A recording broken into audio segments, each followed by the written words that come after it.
Hello, I'm going to show you how to fix Resident Evil 7 Battle Application Exit error. So let's start. The first method, go to the search bar and type in Device Manager, click it. Now this tab will pop up, so make sure to search for your processors, open it. So that go to the first one, right click and select Update Driver. Click on Search Automatically for Drivers. After that select Close. Next go to the search and type in NVIDIA app. This will open.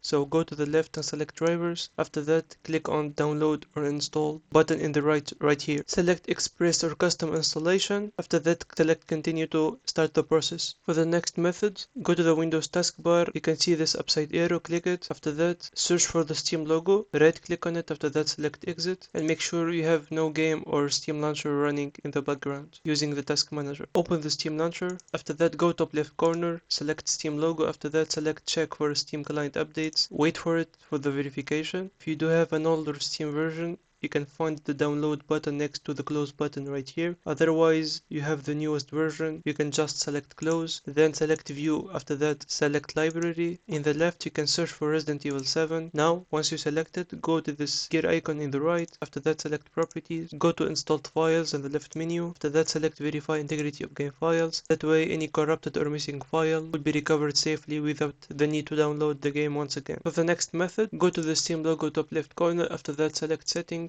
Now in the left menu, select downloads. After that, select clear cache right here and click confirm. Next, go to storage. After that, make sure to select the drive that you downloaded your game on. After that, go to these three dots and select repair library. For the last method, go to the Windows icon and make sure to restart your computer in order to solve the error. And that's it. If you find it helpful, make sure to like and subscribe, and see you on the next one.